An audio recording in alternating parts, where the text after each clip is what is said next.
Bueno,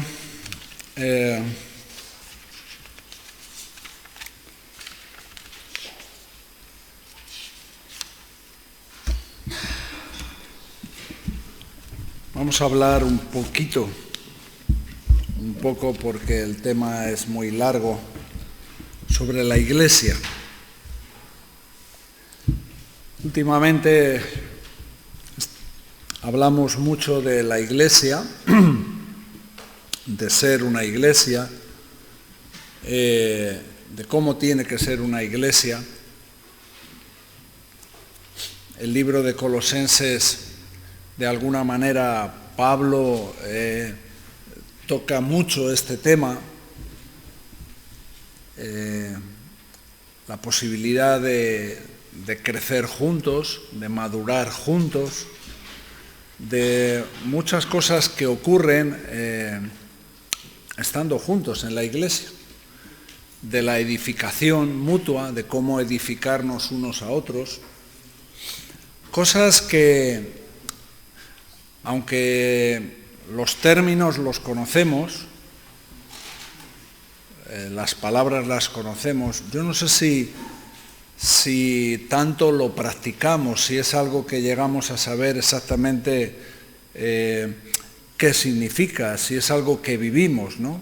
Si nosotros vivimos qué es lo que significa tener una comunión en el Espíritu, si nosotros vivimos lo que significa tener una edificación mutua, cosas, una madurez, cosas que ocurren en la iglesia, muchas de ellas. Claro, lo que uno es en la iglesia, lo que somos en la iglesia, es el reflejo o el resultado de lo que somos en la intimidad con Dios. Así que, bueno, el fruto que tenemos, lo que ocurre con nuestras vidas, cómo nos relacionamos, qué recibimos unos de otros. Hay una serie de cosas que son el fruto, el resultado de lo que somos en la intimidad. Vamos a empezar en un versículo, una palabra que Pablo le da a Tito en el capítulo 2.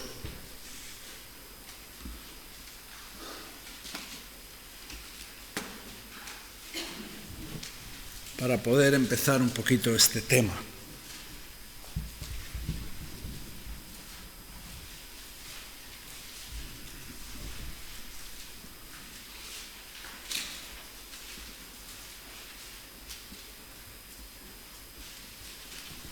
Versículo 14, capítulo 2, versículo 14.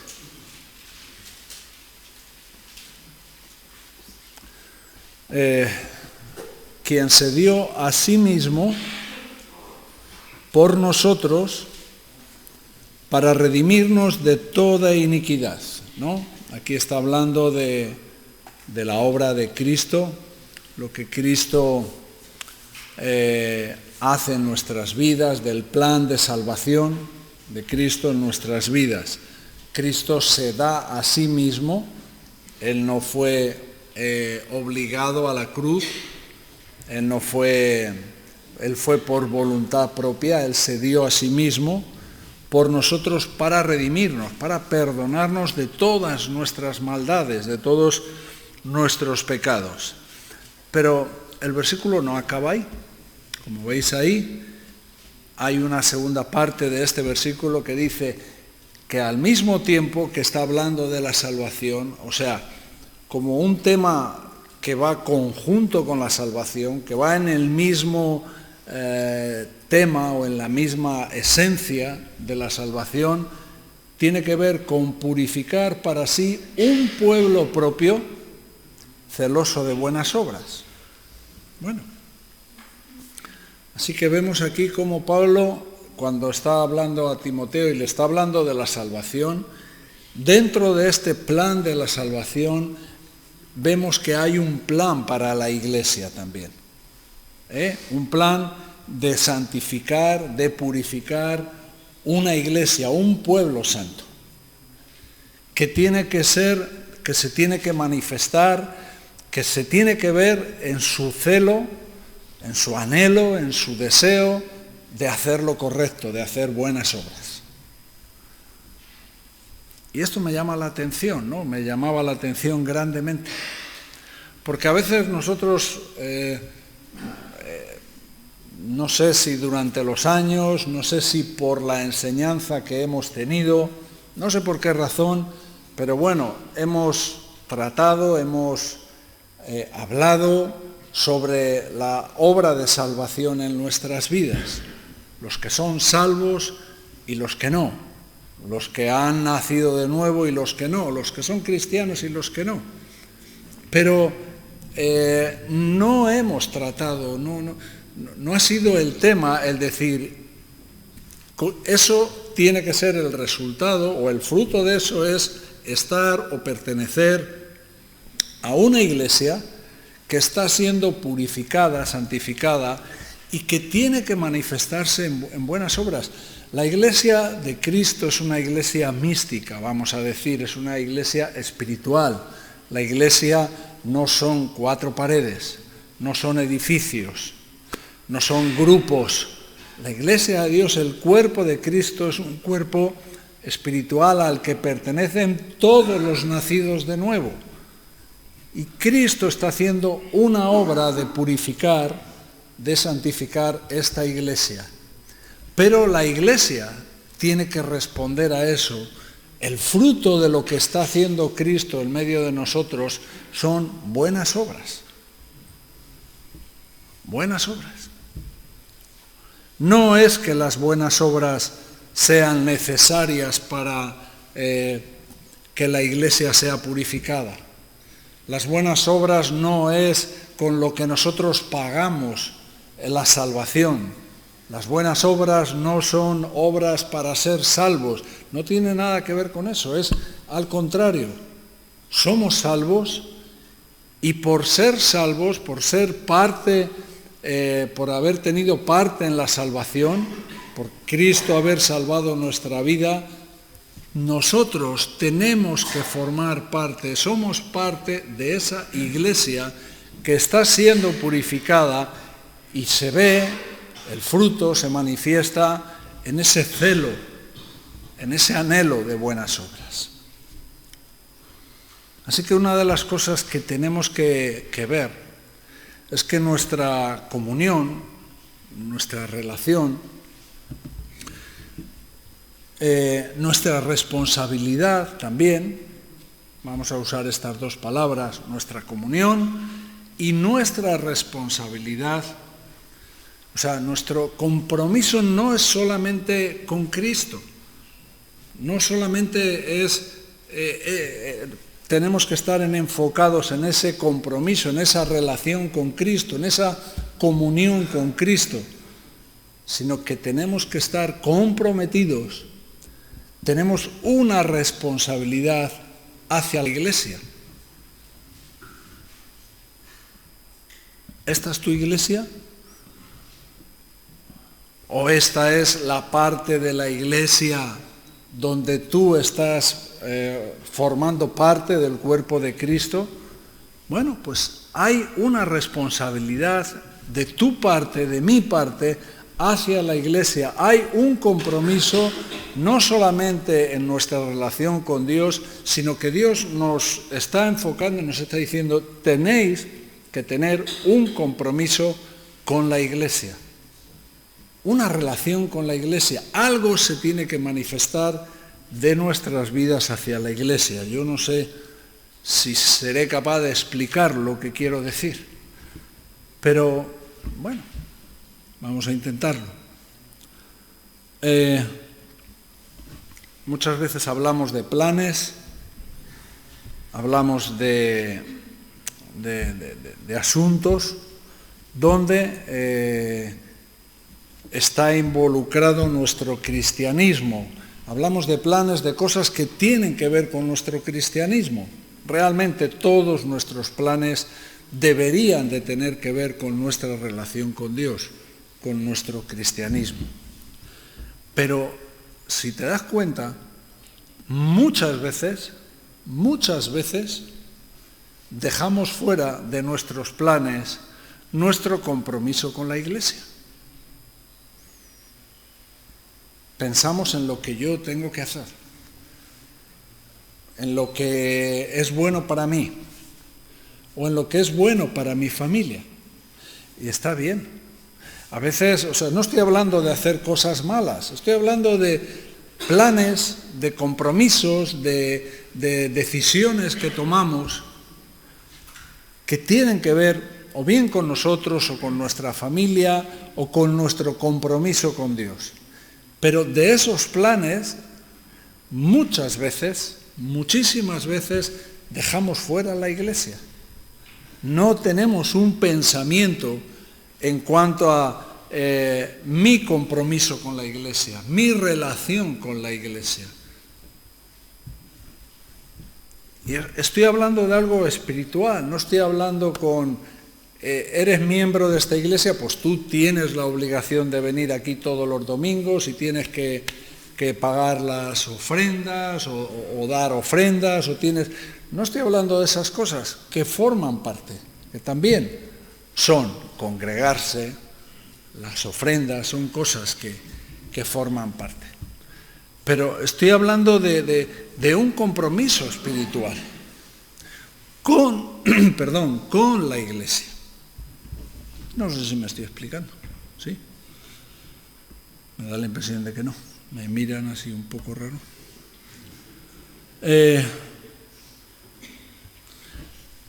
Tenemos un problema. Yo no sé si hoy si lo decía Rebeca, de que nosotros tenemos un pasado en el que no hemos tenido posiblemente muy claro o muy entendido de lo que somos. Éramos más bien una organización, una asociación, más que una iglesia. Y nos cuesta mucho dar ese paso. Parece que nos es más cómodo, más fácil trabajar o vivir o estar dentro de una organización, porque con la organización, ¿qué compromisos tienes? ¿Hasta qué punto estás involucrado con una asociación, con una organización?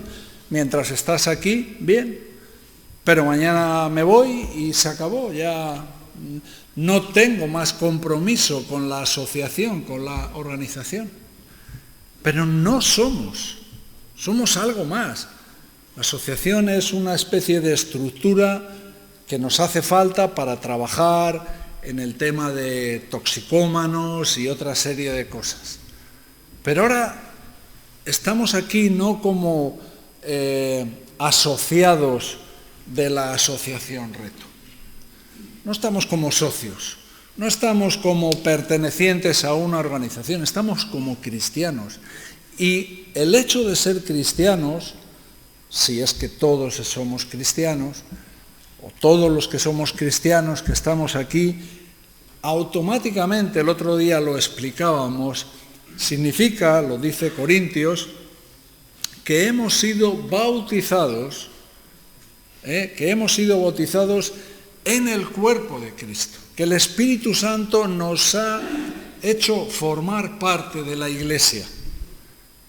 Milagrosamente, nosotros no hemos hecho nada, no hemos ido a ningún sitio a apuntarnos, solamente nos hemos arrepentido de nuestros pecados, hemos pedido perdón por nuestros pecados, hemos sido convencidos de pecado por el Espíritu Santo, hemos experimentado un nuevo nacimiento y milagrosamente tú ya formas parte de la Iglesia. El Espíritu Santo te ha sumergido en la Iglesia.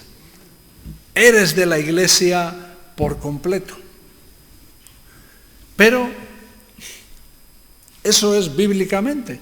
Pero curiosamente vivimos como despegados de la Iglesia, sin ese compromiso con la Iglesia.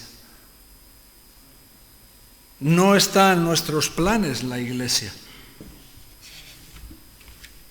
Cristo, hoy estábamos hablando en el hospital con Nuria, y estábamos hablando de cuestiones como el arrebatamiento, ¿no? De ser arrebatados, del tiempo de las bodas del Cordero, del tribunal de Cristo. Hablábamos de cosas así. Y no sé por qué estoy diciendo esto. Bueno, luego me vendrá. Estoy haciendo mayor ya, ¿eh? Según lo estaba diciendo, digo, estoy perdiendo el hilo, ya le perdí. Bueno. Claro. Cristo viene a por su iglesia. Es lo que estábamos hablando. Cristo viene a arrebatar a su iglesia. Hay una boda. Son las bodas del Cordero. ¿Con quién? Con la iglesia. O sea, la iglesia tiene un papel tan importante en todos los acontecimientos. Cristo viene a arrebatar la iglesia. Se celebran las bodas del Cordero con la iglesia. El tribunal de Cristo con la iglesia. Cristo viene por segunda vez a la tierra. Y viene a reinar en un periodo de 1000 años. ¿Y con quién viene? Con la iglesia. Nos reíamos, digo, Nuria, tú igual te van a dar un reino, igual Zaragoza o algún sitio de eso, vas a ser la reina de Zaragoza. Pero Cristo viene a por su iglesia.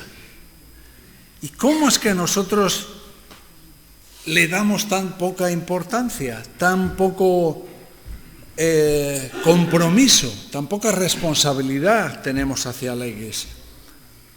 A veces miramos hacia atrás, hacia los tiempos de la iglesia primitiva, y lo vemos con un cierto romanticismo, ¿no?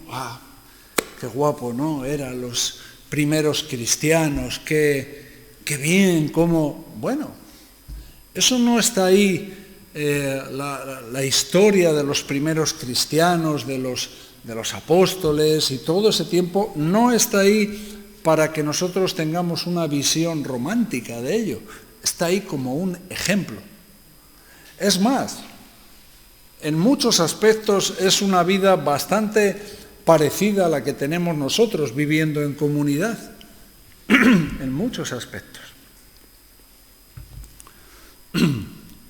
Y nos olvidamos que si no estamos ahí, si no estamos en ese tipo de ambiente o de situación que era la que había en la iglesia de los primeros cristianos, es única y exclusivamente ¿por qué? Por nuestros egoísmos, por nuestras rivalidades, por nuestros problemas. Somos nosotros los que estorbamos la comunión.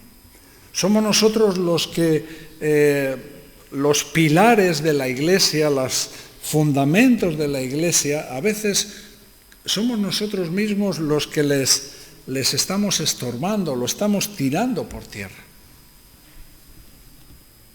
Pero al mismo tiempo mantenemos ese cristianismo personal, esa visión personal y que la gente nos pueda mirar a nosotros. Pero una cosa y la otra no casan. Querer mostrar un cristianismo y querer que la gente nos vea como grandes cristianos y no tener un miramiento, una responsabilidad, un compromiso hacia la iglesia, hacia tus hermanos, hacia los que están al lado, de que no te preocupe a ti la madurez de tus hermanos, el crecimiento, la edificación, de que no sea ese gran parte del motivo de vivir. la edificación del cuerpo de Cristo, la edificación de la gente que está a tu lado. Que no vivamos para eso.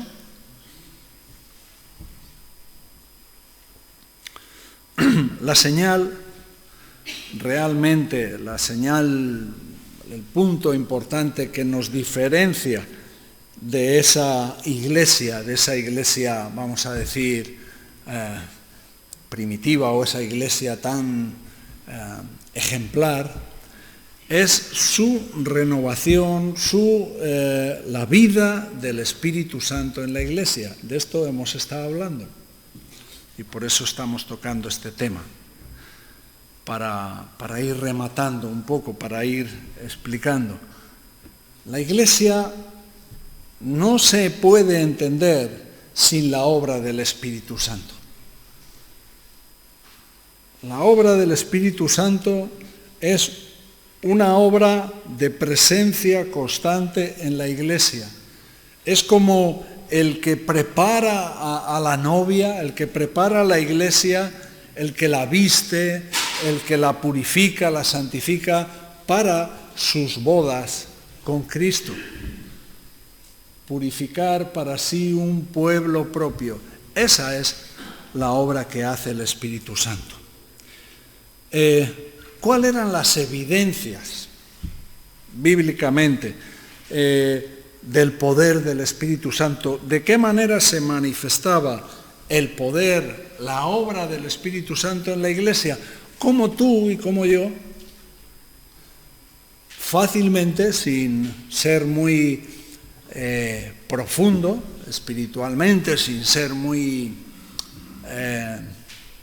un teólogo, alguien, ¿cómo nosotros podemos mirar alrededor, mirarnos y saber en qué estamos fallando, qué son las diferencias que nosotros tenemos con esa iglesia primitiva, con esa iglesia donde había un renuevo del Espíritu Santo? ¿Qué es lo que nos falla a nosotros? Porque esto es un asunto importante. Y esto es un asunto del que dependemos todos. Porque si podemos ver eso, si podemos ver exactamente dónde está la diferencia entre lo que somos nosotros y lo que es esa iglesia primitiva, podremos saber cuáles son nuestros problemas. Podemos saber cuál va a ser donde tenemos que poner la atención. Si podemos compararnos con esa iglesia primitiva y decir, bueno, pues esto sí lo hacemos como la iglesia primitiva, esto también, pero esto no.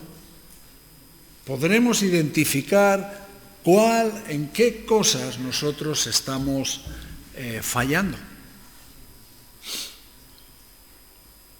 Una de ellas, vamos a hablar prácticamente de 4 cosas.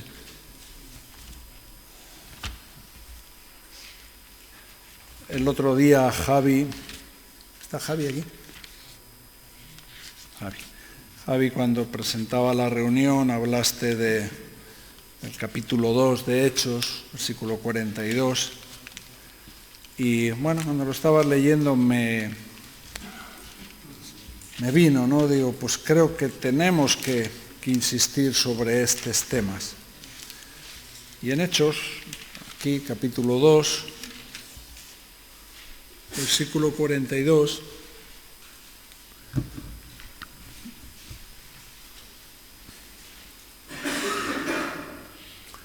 la primera parte de este versículo dice que y perseveraban en la doctrina de los apóstoles.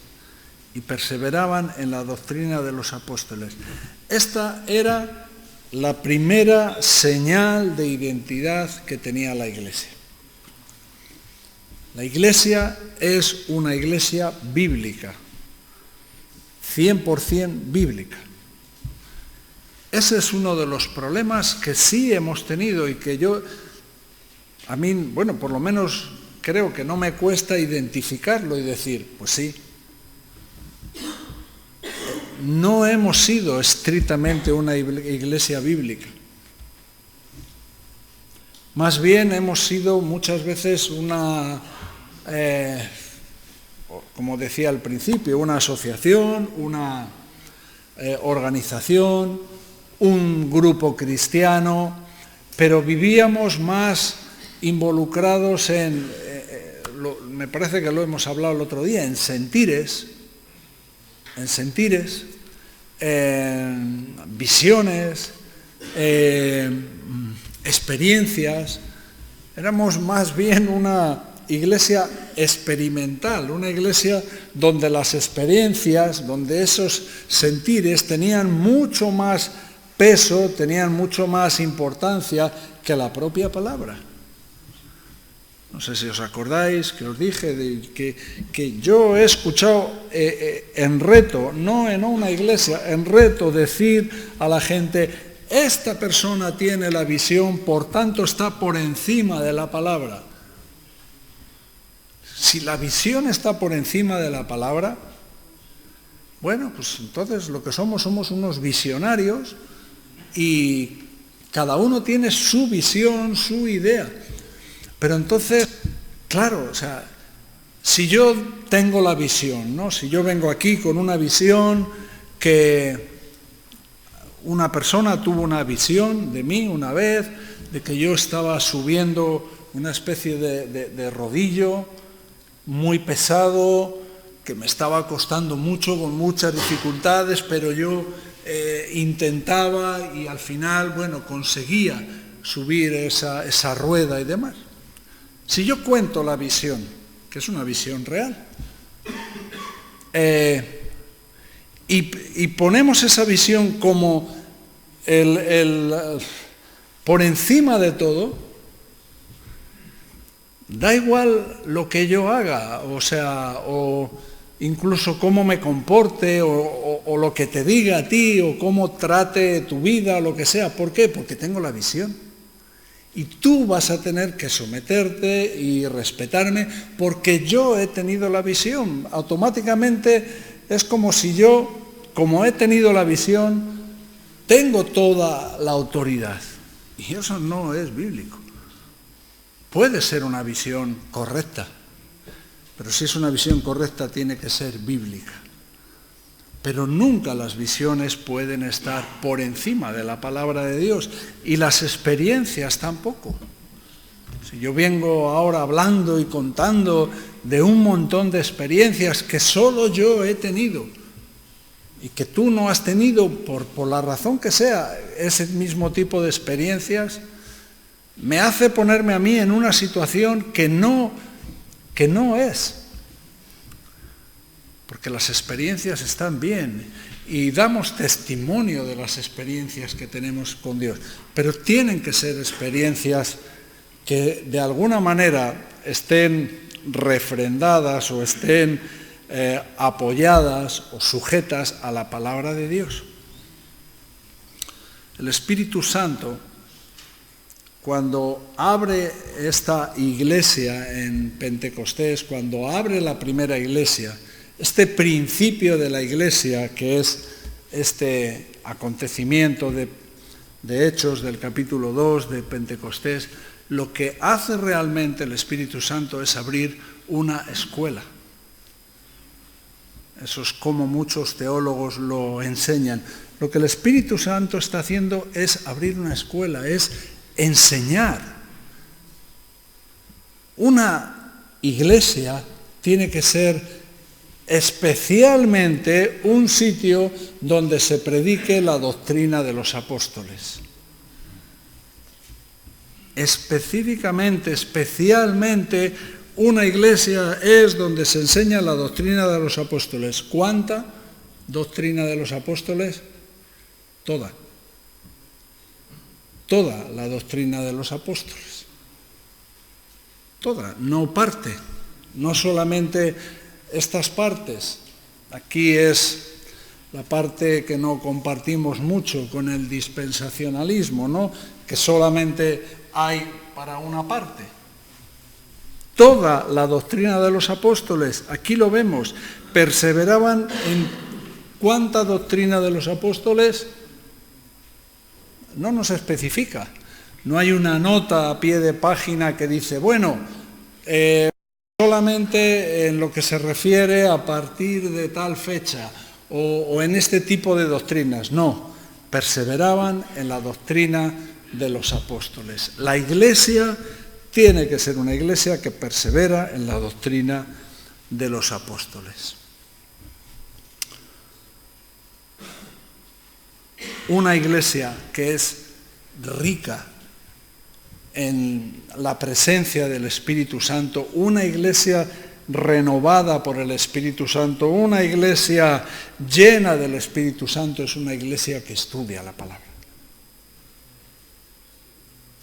A veces se ha confundido esto y, bueno, algunas veces ha habido alguna parte del movimiento pentecostal que ha confundido esto y ha confundido unción, que la unción nos hace, como dice la palabra, que la unción nos enseña todas las cosas, ya no tengo que estudiar la Biblia.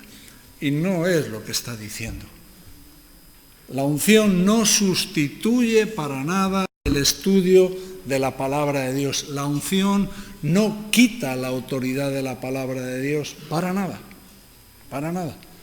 Eso es un engaño. Así que la Iglesia primitiva no solamente necesitaba unción, pero necesitaba maestros humanos de la palabra de Dios. Cuando Jesús instituyó a los apóstoles, nombró maestros principalmente, estaba pensando en gente que enseñara toda la doctrina de los apóstoles. Hoy no existen los apóstoles, no hay apóstoles ya. Pablo dice que él es el último de ellos, como un abortivo. Él se pone como último de ellos. Pero sí que existe algo que se puede llamar el ministerio apostólico. No existen los apóstoles como tal, pero sí existe un ministerio que es el de un apóstol. Un apóstol es un enviado. Uno que ha sido enviado para enseñar, para predicar la palabra, para predicar la doctrina de los apóstoles.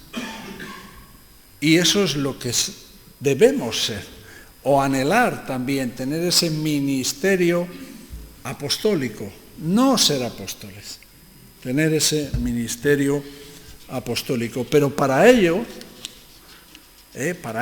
no solamente hace falta unción, hace falta estudiar la palabra.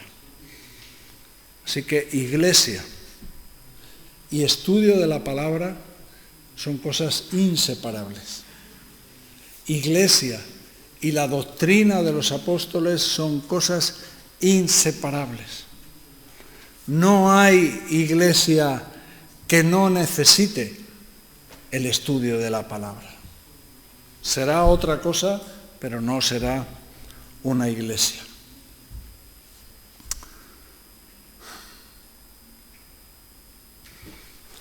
La segunda parte, la segunda evidencia o manifestación donde podemos ver la obra del Espíritu Santo, ¿qué dice en el versículo 42? Es la comunión unos con otros. Comunión unos con otros.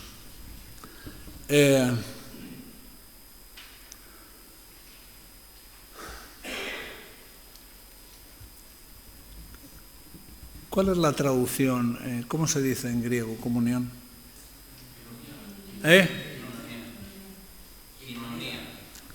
Vale. ¿Koinonía puede ser también? Sí, pero la letra I seguida por la O se pronuncia I. Es un Listo. Muy bien. Esa es la segunda evidencia de una iglesia, la comunión. Antes de esto, de meternos un poco, hay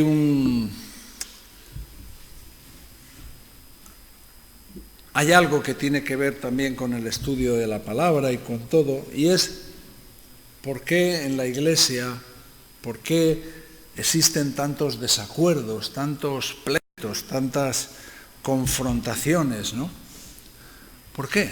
¿Por qué al final parece que todos estamos llenos del Espíritu Santo, o es el mismo Espíritu el que nos lleva a estudiar la palabra de Dios?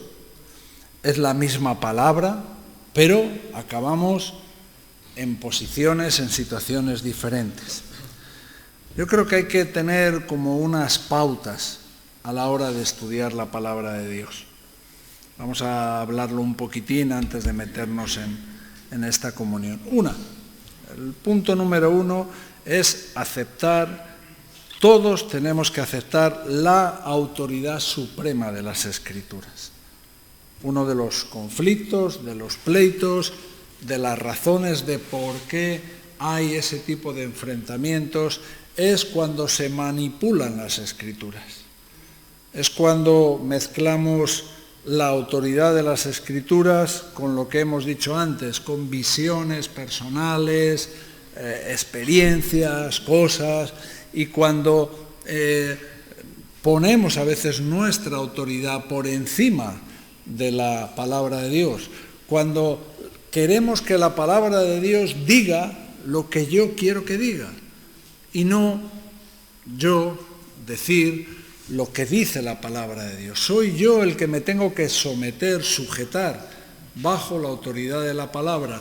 No la palabra se tiene que sujetar, no yo tengo que buscar en la palabra algo que apoye, que diga lo que yo quiero que digas. Yo quiero llamar la atención a no sé quién por algo que no me gusta, porque tengo alguna cosa personal, y busco que la Biblia diga, y cojo un versículo, lo hablo a la mitad y dejo a un lado el contexto. Bueno, en definitiva, busco que la palabra diga lo que yo quiero. Eso no se puede permitir. Luego, otro aspecto importante, y es que la palabra tiene un propósito principal, que también es un motivo de discusiones. La palabra tiene como propósito principal dar testimonio de Cristo, el mensaje de Cristo y de Cristo crucificado y resucitado. Ese es el tema central. La Biblia no está para otras cosas. La Biblia no está para... A veces queremos usar la Biblia para lo que no es. Y entonces podemos estar, como he dicho antes, manejando peligrosamente la palabra de Dios. La Biblia no es una herramienta para para ensalzar mi personalidad, no es una herramienta para que mis pensamientos sean enseñados.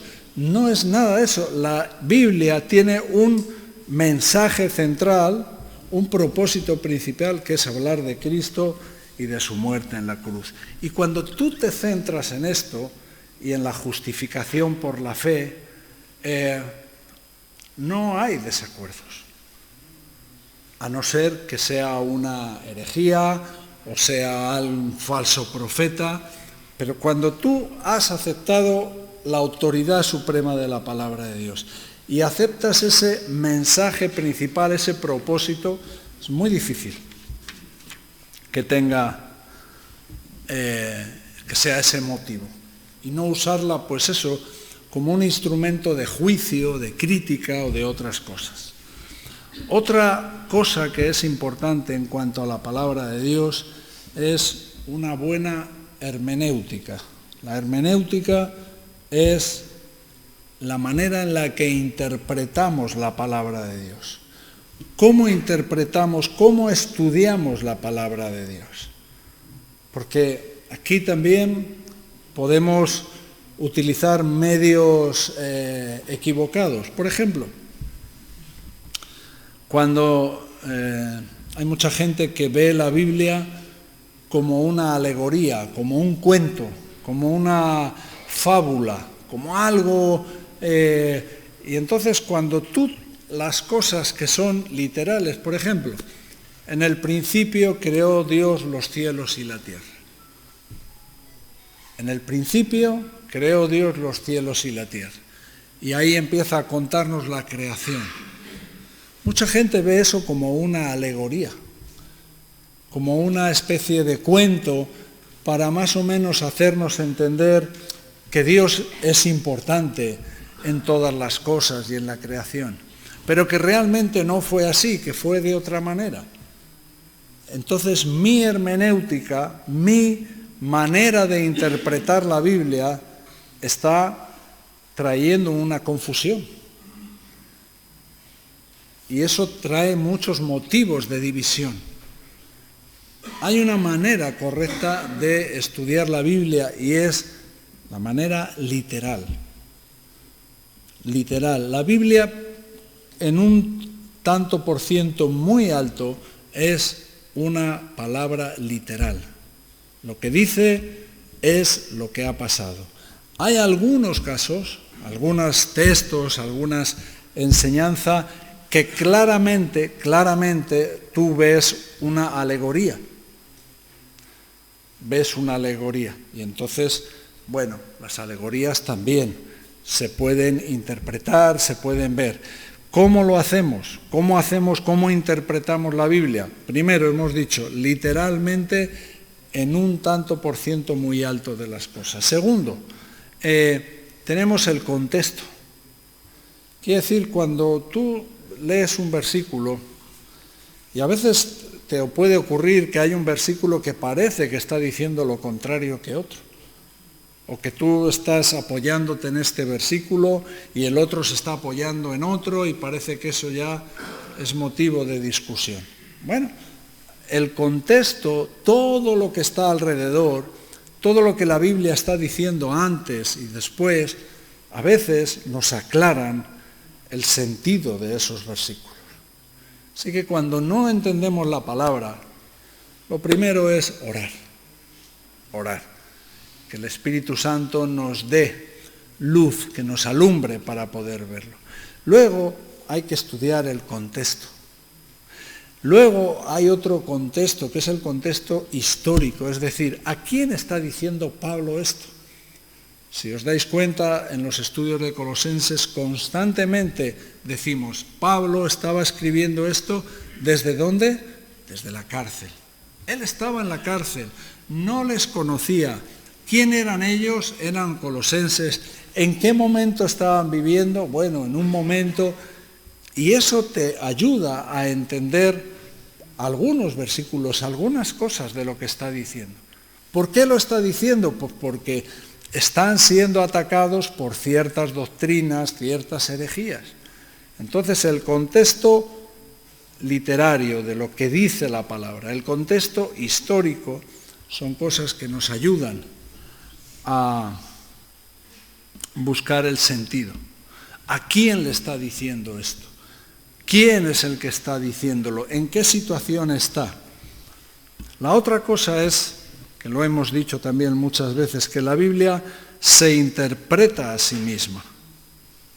Que cuando no entendemos algo, tenemos que buscar en la propia Biblia el sentido, lo que está diciendo. A veces hay cosas que en otros textos vemos un poco el sentido de esas parábolas o de esos textos, ¿no? Que la Biblia se interpreta a sí mismo. Entonces, sabemos qué está queriendo dar a entender cuando habla de la semilla que cayó en el camino, ¿no? Y vinieron los pájaros y comieron esa semilla y luego el Señor explica esta parábola que dice, eso es el diablo que viene y arrebata la semilla. Entonces, ya sabemos que Cristo está sentando una especie de patrón y está hablando de esos pájaros que es algo maligno que está robando. Entonces, en otros textos ves que es la misma idea. porque la Biblia, especialmente lo vemos con Cristo, pero también Pablo, utilizan patrones cuando habla de la levadura. Y otros muchos textos donde se establece un patrón, algo que te aclara en un texto y que ya sabemos que en los demás textos está queriendo decir lo mismo.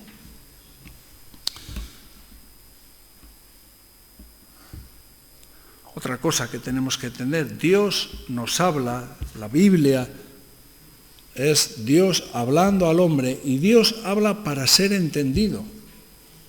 Dios quiere que le entendamos. Y otra cosa que tenemos que tener clara es que Dios no se contradice, no hay contradicciones. Una cosa que, dos cosas, y con esto terminamos esta parte. En Efesios, capítulo 3, y esto es interesante,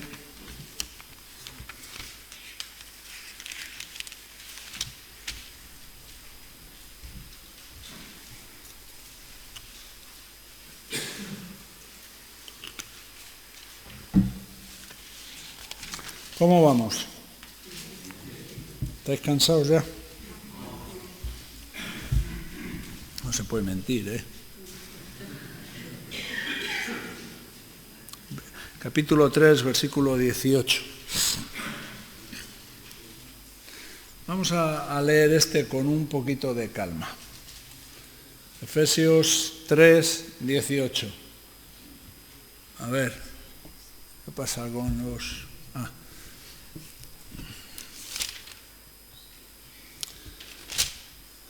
Seáis plenamente capaces de comprender con todos los santos cuál sea la anchura, la longitud, la profundidad y la altura. Bueno, en general, lo primero que te viene al ver este versículo, ¿de qué está hablando? ¿Qué nos está hablando? ¿Qué nos está diciendo? ¿Qué te sugiere este versículo?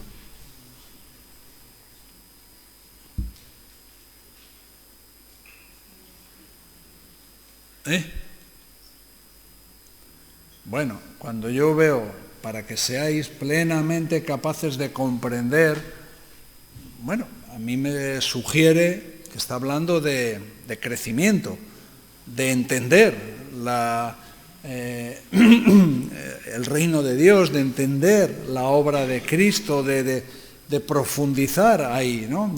de crecer hacia todos los anchura, longitud, profundidad y la altura. Está hablando para mí de crecimiento, de madurar, de edificarnos, que esto también tiene que ver con la comunión, ¿no? Pero ¿qué dice específicamente? Que seáis plenamente de comprender con todos los santos. Y para mí es un punto sumamente importante, porque Pablo utiliza este argumento constantemente en la Biblia. Lo hemos visto en el libro de Colosenses y ahora lo vemos otra vez aquí. Pablo está hablando de un crecimiento, de una madurez, de ser edificados en la iglesia, dentro de la iglesia, de que tú puedes edificar tu vida. Vamos a decir que tú eres uno que en casa estudias la palabra, te dedicas tiempo a la oración, tú vas edificando tu vida. Bien, pero hay una parte de la edificación, de la madurez, que viene necesariamente en la iglesia, con los hermanos.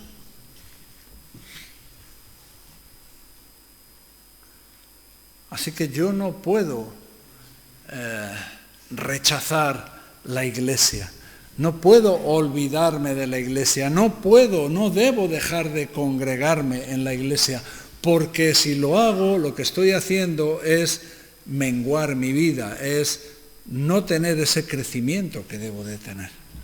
Es con mis hermanos, con mis hermanas en la iglesia, cuando yo voy a tener no sé cómo decirlo, facilidad o cuando de mejor manera yo puedo comprender de qué trata el plan de Dios. La anchura, la longitud, la profundidad y la altura. ¿De qué trata mi redención? ¿De qué consiste? ¿De qué es la iglesia? ¿Qué es la palabra de Dios? Madurar, crecer en la iglesia. Si ese es tu propósito y todas las demás cosas que hemos dicho, difícilmente uno va a estar en pleitos. Esta es una obra del Espíritu Santo especialmente, vamos a decir, útil, especialmente útil. Ese crecimiento que solamente vamos a tener dentro de la iglesia. Sé que la iglesia no es un grupo de gente donde yo me siento al lado y bueno, y escucho. No, yo tengo que ir a la iglesia a edificarme y a ser edificado, a madurar y ayudar a madurar a otros, a tener un crecimiento espiritual y a ayudar a los demás a tener un crecimiento. Por eso Pablo nos habla de ese misterio y ve a la iglesia como ese cuerpo que crece. Estos últimos días que hemos hablado de Colosenses, lo hemos visto como Pablo pone mucho enfoque, mucho énfasis en este asunto. Y quinto, y cerramos esta sección, Salmo 119, me parece. Vamos a ver.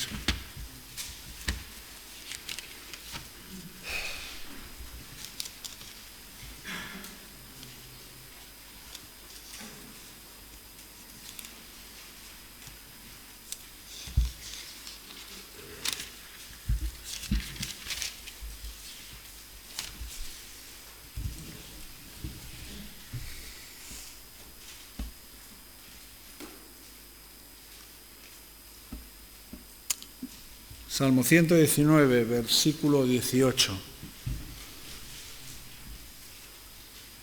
Abre mis ojos y miraré las maravillas de tu ley.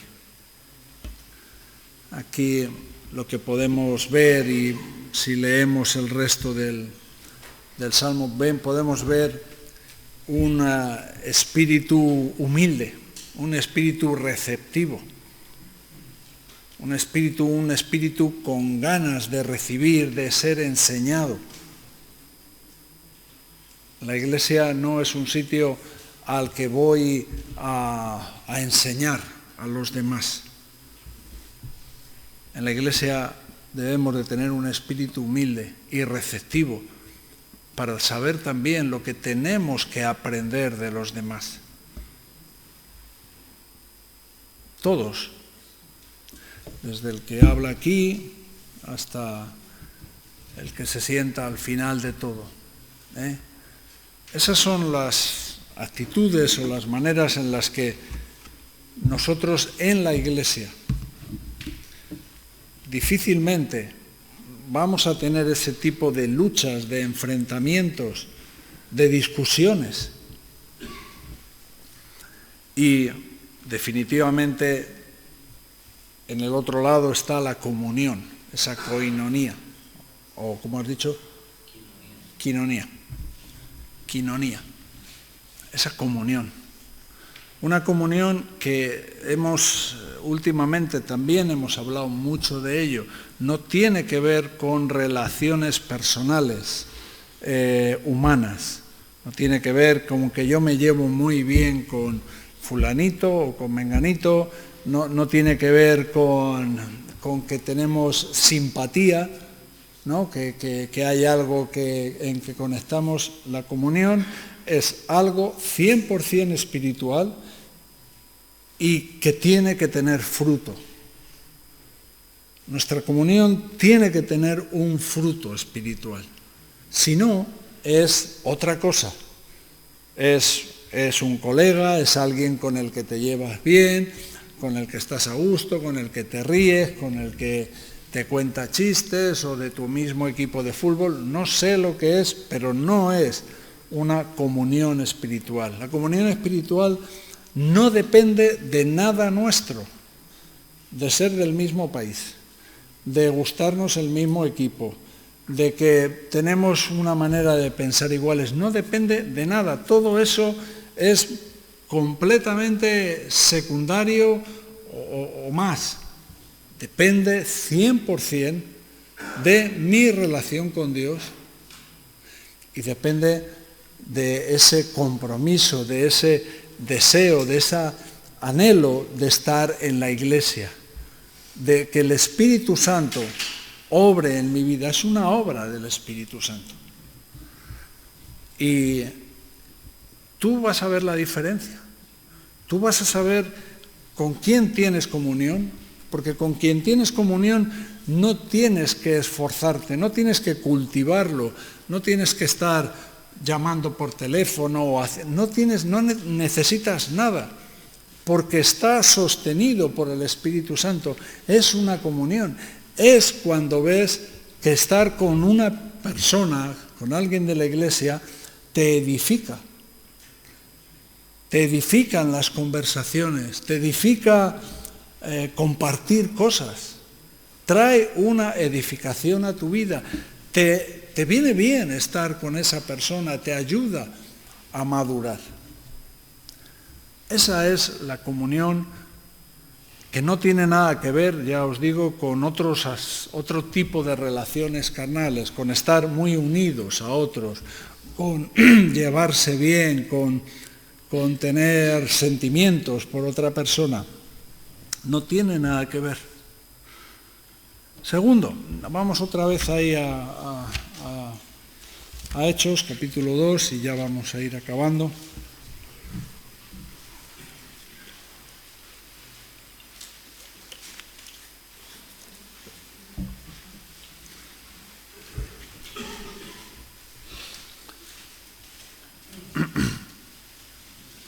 Hemos dicho lo primero, la iglesia tiene que ser una iglesia bíblica, y hemos visto todas las cosas que tenemos que tener para no estar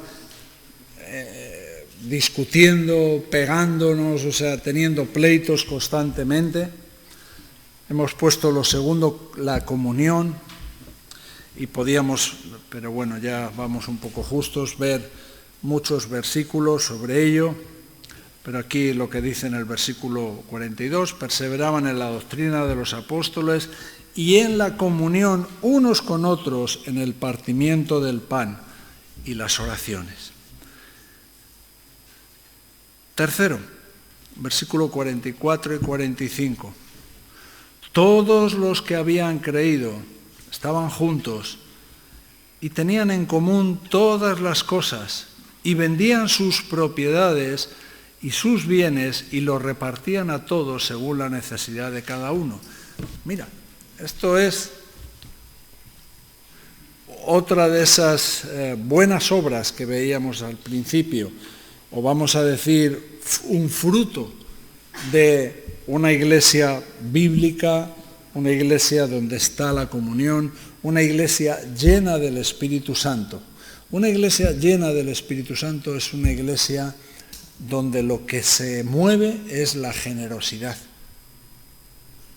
es el mirar los unos por los otros. Es una iglesia donde no estás pensando en ti,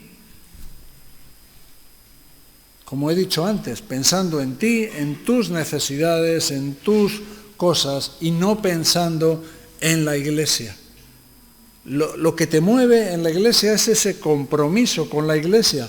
Y aquí lo vemos, que lo que les estaba moviendo era la generosidad, hasta tal punto que habían puesto en común todas las cosas.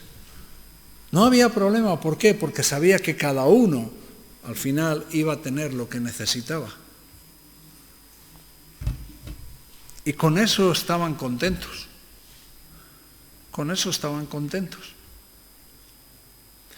Claro, nosotros vivimos en comunidad y tenemos una vida, pero se puede vivir en comunidad, aparentemente tenemos en común todas las cosas, pero puede que estemos en comunidad y tengamos en común un montón de cosas, pero que no entendamos o que no estemos practicando para nada la generosidad.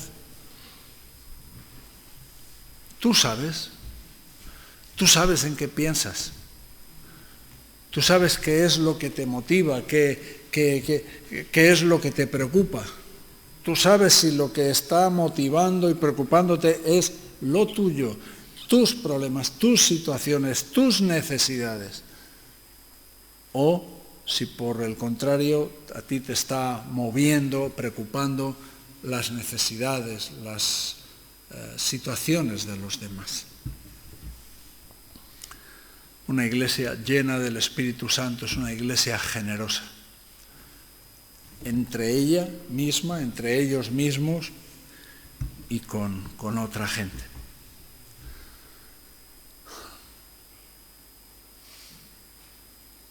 Además, otro, vamos a decirlo,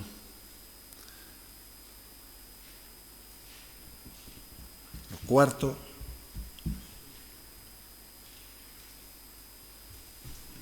versículo 46, perseverando unánimes cada día en el templo, partiendo el pan en las casas, comían juntos con alegría y sencillez de corazón.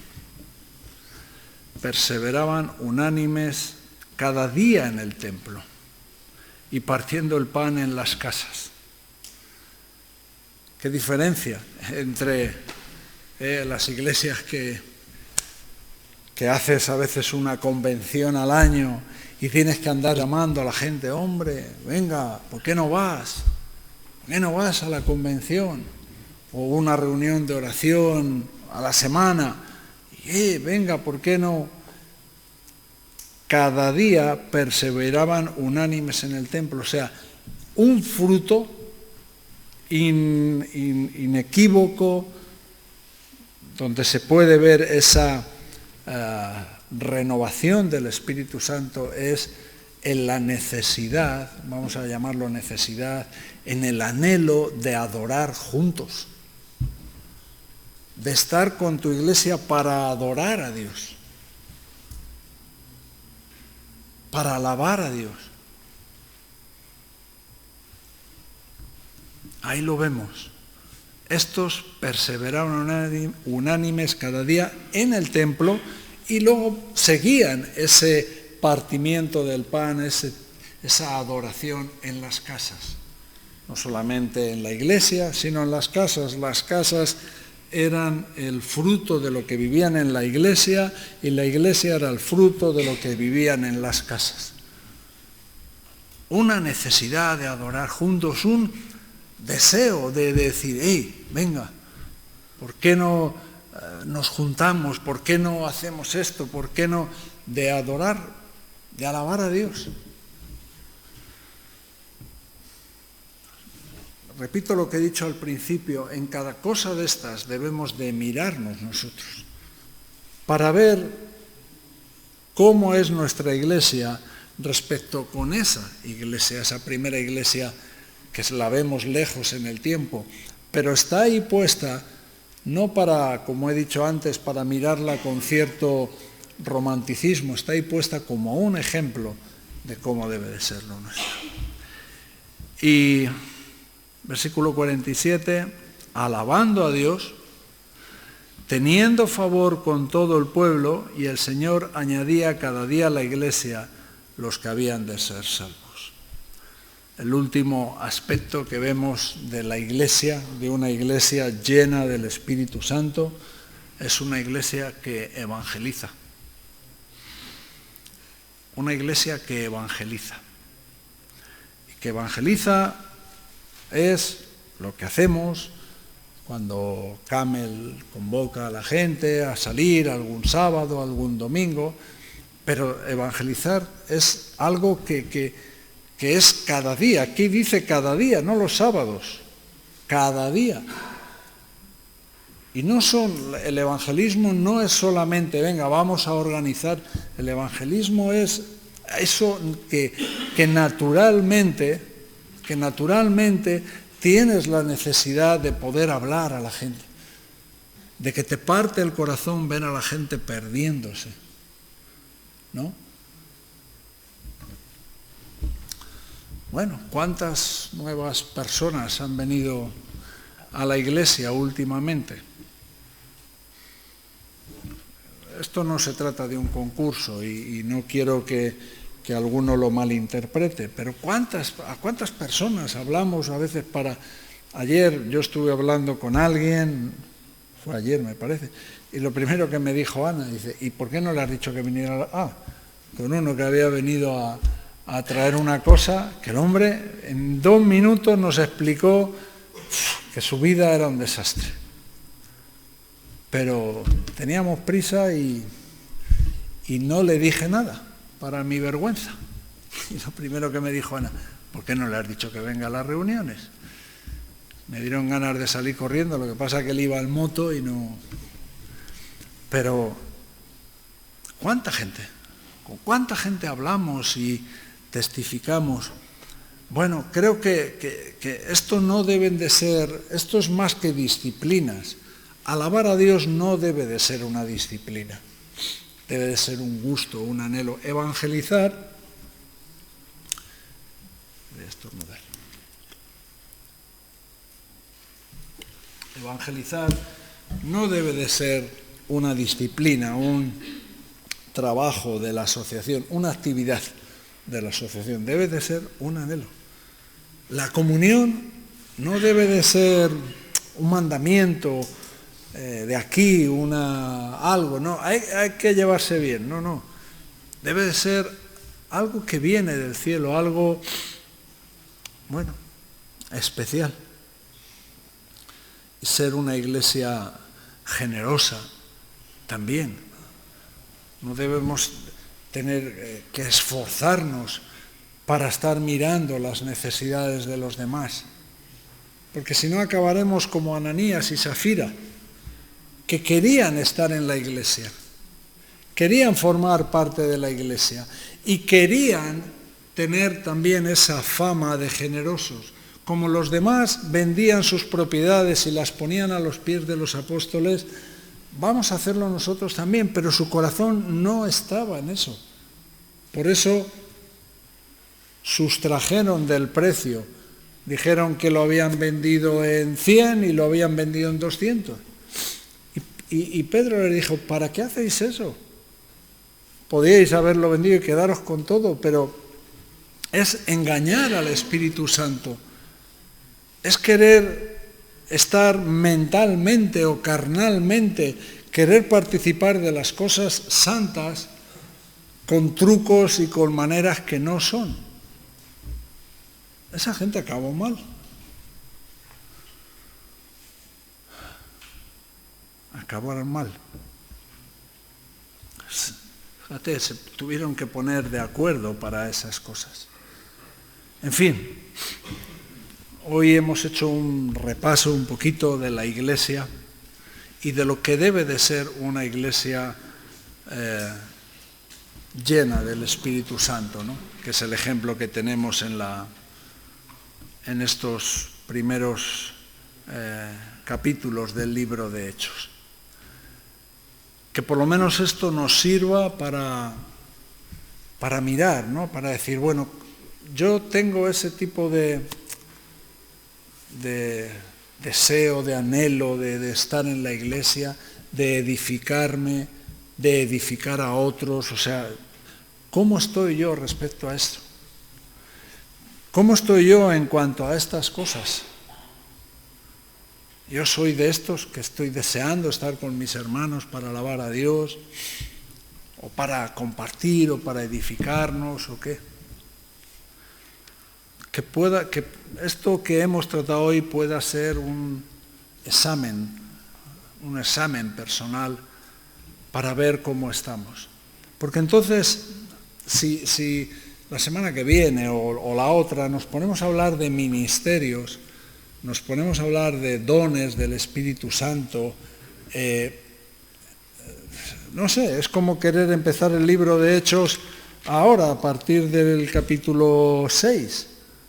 Es decir, es querer tener esas bendiciones o experiencias que tenían estos primeros cristianos, pero no haber sido llenos, sin haber sido llenos del Espíritu Santo, sin entender realmente qué es la Iglesia.